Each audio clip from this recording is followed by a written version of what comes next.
What is cyber insurance? What does this type of insurance cover? Who needs it? And how much does it cost? These are questions I get almost every day when I'm speaking with business owners and bring up the subject of cyber insurance.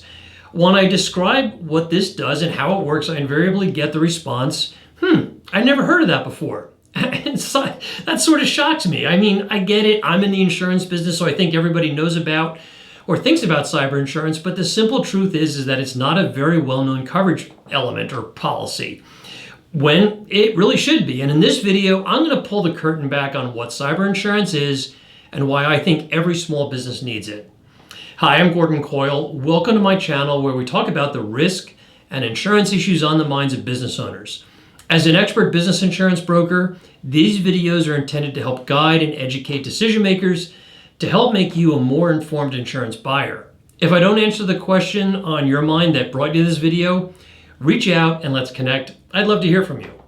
Okay, so let's start with what cyber insurance actually is and what it covers. Cyber insurance, which is also called cyber liability insurance, cybersecurity insurance, is a unique form of protection designed to protect a company from three major things that can be inflicted upon them by hackers and other malicious vectors. Number one, the first coverage part is for potential lawsuits and other mandated costs you would have to pay when your data, that includes your customer's private information, is breached.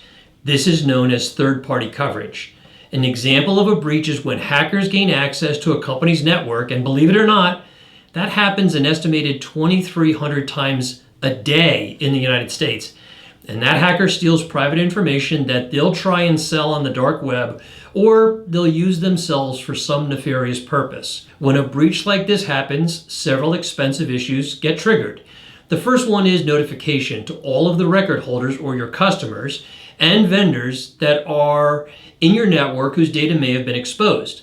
The second thing is investigation and remediation of systems to help prevent further breaches. Number three is restoration of data that may have been damaged or destroyed in the hack. Number four, legal costs incurred to comply with notifications and other legal issues. And number five, expensive lawsuits, which will allege a failure of the company to keep private information safe. Depending on the number of records potentially breached, these events can run from five figures into the millions of dollars of expense and loss for a company. Without cyber coverage, a company is out of pocket since most all other business policies don't pick up these types of claims. Number two, the second coverage part is known as first-party coverages, and these are costs that you would incur directly from a cyber-related event. And today, this is where most of the claim action is happening. Ransomware is the big deal here, and a ransomware event is when an employee accidentally opens a malicious file or clicks a malicious link in an email, and malware, which is essentially a virus, explodes in your network and seizes control of it. Ransomware attacks occur almost 2 million times a day. They can happen in a 3-person firm that doesn't have a server as easily as it can happen in a large manufacturing plant with 1,000 employees that houses servers and cloud servers. The type of computer infrastructure you have doesn't really matter.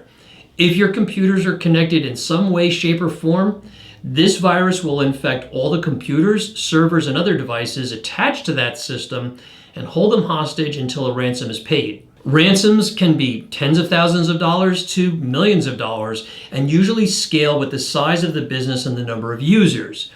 The actual ransom isn't the end of the cost in these types of claims, though.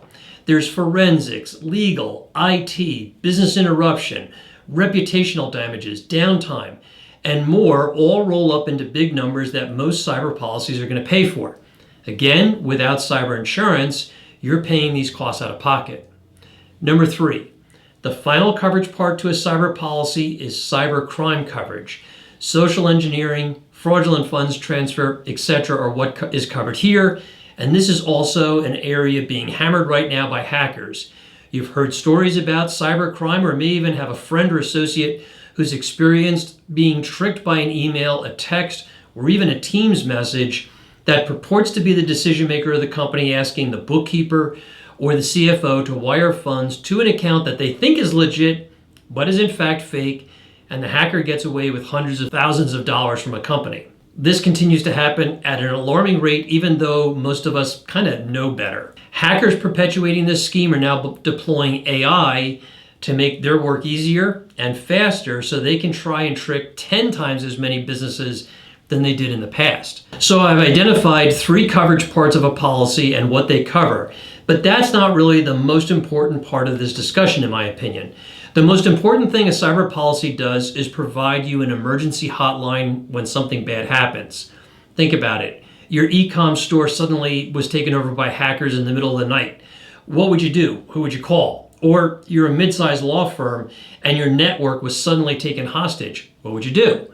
You could be any kind of business, any size business, and you suddenly found yourself unable to sell your product, service your customers or clients, or there was a security breach threatening your company. What would you do? Or your bookkeeper just wired $200,000 to a fraudulent account. What would you do? Who would you call? These are serious questions. Who would you call to start to unravel these problems? The next question is, how would you pay for all these experts to recover your business?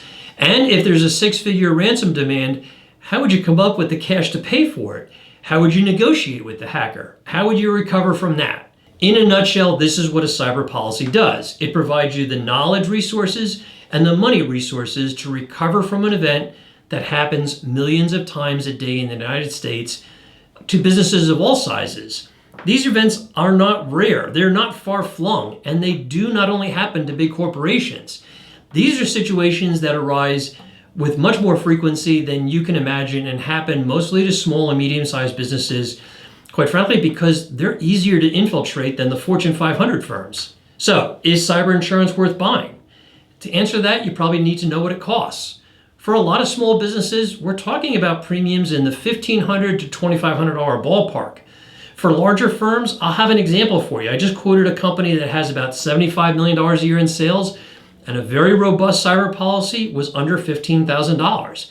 Yeah, that's kind of a big premium, but it represented less than 10% of what the company currently spends on all their insurance policies. So in my opinion, it's not really outrageous.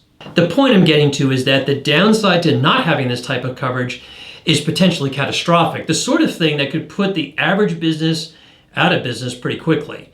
So you've got to ask yourself a couple of questions if you're a business owner or a business leader.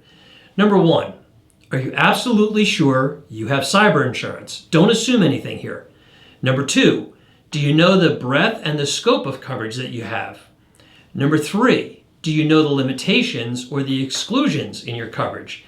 And number 4, if your network was seized today, do you know who you would call to report that event to? Or is that policy locked up in your email account and unaccessible? If you're not absolutely sure you've got the right protection, then maybe it's time to find out. Contact me and let's chat. I'll offer to review the policies you may already have and offer you my advice on how to improve them or how to get the right coverage. No obligation, just some friendly advice because I think that this is such an important issue for businesses of all sizes. My contact info is in the description box below, and I would really love to hear from you. Thanks for watching, and if you found this info helped me, do me a favor and subscribe and hit that like button. Thanks.